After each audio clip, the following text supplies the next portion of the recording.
Lounge में एकदम सन्नाटा छाया हुआ था। सोफे पे बैठी मिसेस हादिया ने फिक्रमंद चेहरे के साथ अपने बेटे को देखा, जिसका गुस्सा किसी सूरत भी कम होने को नहीं आ रहा था। यहाँ से वहाँ चक्कर लगाए वो को काबू में रखने की कोशिश में था। मिसेस हादिया ने को बहुत मुश्किल से संभाला हुआ था। उनका बीपी बहुत लो हो चुका था। मॉम, ये ले। राइमा ने 7 अप में नमक डालकर गिलास उन्हें दिया। मिसेस हादिया ने गिलास पकड़कर छोटे छोटे सिप लिया, मगर नजरें अपने इस ओब्रू बेटे पर ही थी, जिसकी गुस्से की वजह से चेहरे की तमाम रगें तन गई थी। I just can't believe it कि डैड ऐसा भी कर सकते हैं, राइमा हैरान कन लहजे में बोली। तो बिलीव कर लो राइमा, क्योंकि डैड ऐसा कर चुके हैं। जिक्र करता टाइम को देखकर गुस्से से बोला, न जाने अब क्या होगा। मिसेस हादिया मुतफक्किर लहजे में बोली, नो मॉम, मैं ऐसा कुछ भी नहीं होने दूंगा। मैं किसी सूरत भी इस लड़की को इस घर में आने नहीं दूंगा। डैड वो सब कैसे भूल सकते हैं? वो बदनामी, वो लोग उनकी मुस्कुराना नजरें, वो ताने, सब कुछ आखिर कैसे मॉम? टाइम किसी सूरत पे नॉर्मल नहीं हो पा रहा था। तो तुम क्या कर रहे थे टाइम? मिसेस हादिया ने चिढ़कर पूछा। तुम, मैं या कोई भी कुछ भी नहीं कर सकता। क्या तुम नहीं जानते अपने डैड को? उनका हर एक फैसला पत्थर पर लकीर की मानद होता है। हम में से कोई भी कुछ भी नहीं कर सकता। मिसेस हादिया गोया हुई। ये अजीब है, पहले डैड ने कहा कि हमारा इनसे कोई ताल्लुक नहीं, और अब अचानक से ही खुद ही तमाम तल्लुकात बना लिए। राइमा भी झट से बोली। एकदम से दौड़ कर वास दीवार पर मारी वो घर की चौखट पार कर गया था, जबकि इसकी इस हरकत पर मिसेस हादिया और राइमा तो दिल थाम कर रह गई। मॉम, बहुत बड़ा तूफान आने वाला है, राइमा इनसे बोली। तूफान आने वाला नहीं, आ गया है, अचानक गाड़ी का हॉर्न सुने वो नफरत अमेज लहजे में बोली। लाहौर की सड़कों पर ड्राइविंग करता वो अपने अंदर उठते बवाल को कम करने की कोशिश में था। इसकी आंखें लाल अंगार बन चुकी थी। इसे कुछ समझ नहीं आ रही थी कि वो क्या करे। आज सुबह की नाश्ते की मेज पर इसके डैड चावल साहब ने ये धमाका किया था। इनकी बात सुनकर तो कई लम्हों तक सब पे सबका जारी रहा। वो अपनी मरहुमा बहन की बेटी राहनूर को इस घर में लाया गए थे, हमेशा हमेशा के लिए। वो बहन जिसकी शादी इनके साले के साथ तय हुई थी, मगर ऐन निकाह वाले दिन वो अपने एक आशना के साथ भाग गई थी। दाइम इस वक्त 12 साल का था जब माँ पारा इसकी फूफियों सबकी इज्जत का जनाजा निकाले घर से भाग गई थी। वो कैसे भूल सकता था लोगों की बातें, उनके ताने, इसके मामू की खामोशी। कितनी मोहब्बत करते थे इसके मामू, मगर उन्होंने क्या किया?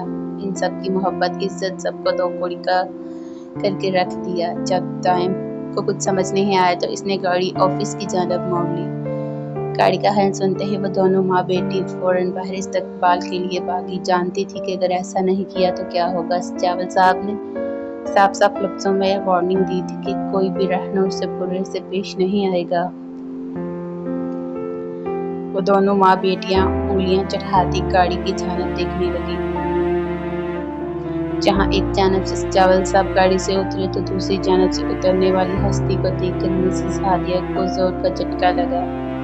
माह पारा, वही शक्ल, वैसी आंखें, चेहरे के तमाम नकोश बिल्कुल वैसे ही थे। उन्हें लगा कि वक्त फिर से कई साल पीछे चला गया हो, मगर एक फर्क था। माँ पारा का चेहरा मासूमियत भरा था, जबकि राहनूर का चेहरा सपाट। माँ पारा की आंखें रोशन हुआ करती थी, जबकि राहनूर की आंखें सागर थी। माँ पारा के होंठों से मुस्कुराहट कभी जुदा नहीं होती थी, मगर राहनूर को देखकर यूं लगा जैसे वो सदियों से मुस्कुराई न हो। गंद में खुला रंग, गहरी बुरी आंखें, मुतनासिब सरापा और कद, वो माँ पारा की शक्ल। खुला पजामा और कमीज ज़ेब तन किए और दुपट्टे को गले में स्कार्फ की तरह लिए, बालों की ऊंची पौनी। मिसेस हादिया एक बार फिर माँ पारा को अपने सामने देख रही थी। और राहनूर, मैं तुम्हें अपनी फैमिली से मिलाऊं। चावल साहब इसे लेकर अपनी बीवी और बेटी की जानब पड़े। इनसे मिलो, ये है मेरी बीवी हादिया और मेरी प्यारी सी बेटी राइमा, और मेरा बेटा भी है दाइम। चावल साहब मुस्कुरा कर बोले। अरे बेगम, दाइम कहाँ? इसे अपने अंदर साथ लाए उन्होंने मिस हादिया से पूछा। वो दरअसल ऑफिस में अचानक काम आ गया था तो वो वहीं गया है, बस आ जाएगा वापस रात तक। सर्वेंट को जूस का ऑर्डर देते उन्होंने एक कार नजर राहनुर पर डाली जो उनकी नजरियों पर अच्छे से महसूस कर रही थी। वो दोनों माँ बेटी इसका एक्सरा करने में अच्छे से मसरूफ थे।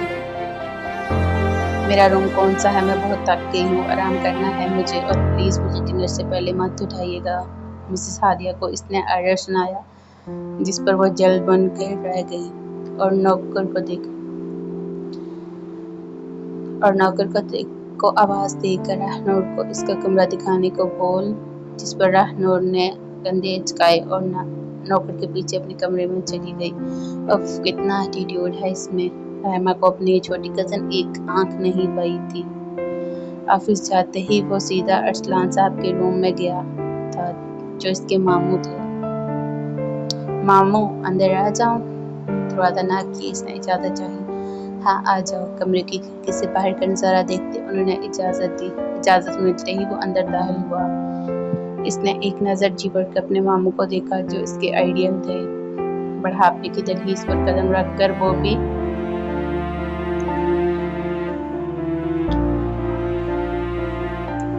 इनकी चाहत में कोई कमी नहीं आई थी, बस सर के बाल सफेद हुए थे मगर अभी भी वैसी ही सहरंगेज पर्सनालिटी दिखती थी जैसे जवानी के दिनों में थी। क्या बात है दार, तुम यहाँ क्या कर रहे हो? तुम्हें तो गालबन इस वक्त घर होना चाहिए था।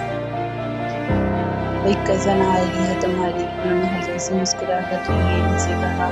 जी, माँ पारा की बेटी राहनुर, इसने दांत पीसते जवाब दिया और मामू को देखा जिनके चेहरे पर एक पल को माँ पारा के नाम पर दर्द की एक लहर नजर